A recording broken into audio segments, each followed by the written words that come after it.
ఏమో, ఎందుకంటే time waste తప్పించి ఏమో జరిగేది కాదు, ఒరిగేది కాదు, తెచ్చేది కాదు. బేసిక్గా ఇది ఎట్లాంటిదంటే ఒక దానం లాంటి కార్యక్రమం. వీటిట్లలో ప్రచారార్భాటం ఎక్కువ ఉంటుంది, ప్రాక్టికాలిటీ తక్కువ ఉంటుంది. ప్రచారార్భాటం అని ఎందుకు అంటున్నానంటే, ఇప్పుడు ఇదివరకు జన్మభూమి అని ఒక కార్యక్రమం ఉండేది. ఎంత ప్రచారార్భాటం నడిచేది, కదలి రండి మీరు జన్మభూమికి అంటూ పెద్ద పాట వచ్చేది. అప్పుడు చంద్రబాబు గారు దిగుతూ ఉండేవాళ్ళు, ఆయన వెనకాల మ్యూజిక్ అదంతా.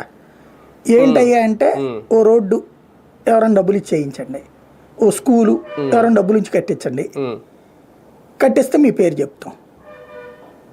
ప్రభుత్వం ఎందుకు పన్నులు వసూలు చేయడం? మరి జనానికి ఇచ్చేస్తే పోతుంది కదా ఎవరికాళ్ళకి.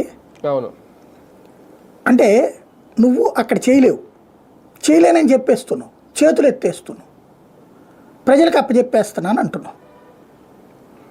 P4 అనే కాన్సెప్ట్లో పబ్లిక్ ప్రైవేట్ పార్టిసిపేషన్ అనేటటువంటి దాంట్లో, అంటే ఆ రోజు జన్మభూమి అనేటటువంటి దాంట్లో ఒక 1000 స్కూళ్ళు ఉన్నాయనుకోండి, ఓ 2 స్కూల్లో 3 స్కూల్లో 5 స్కూళ్ళకో ఎవడో బిల్డింగ్కో గోడకో కట్టి ఉంటాడు డబ్బులు, వాళ్ళ పేరు పెట్టారు, బాగానే ఉంది. స్కూళ్ళని బాగుపడిపోయినాయా దాంతో? ఆ స్ఫూర్తితో జనం తెగబడిపోయి వచ్చేసారా? రారు కదా. ఏదో తెలుగుదేశం అభిమానులు లేదా చంద్రబాబు గారికి దగ్గర అవ్వాలనుకున్న వాళ్ళు, ఇప్పుడు మొన్న ఫర్ ఎగ్జాంపుల్ బెజవాడలో వరదలు వచ్చినాయి, ప్రజలందరినీ డబ్బులు ఇవ్వమన్నారు. ప్రజలకి ఏం చేరింది చివరికి? బాధితులకి 25,000 రూపాయలు హయ్యెస్ట్, అంతే కదా. కానీ కోల్పోయింది ఎంత? మినిమం 1,00,000 రూపాయల నుంచి మ్యాక్సిమం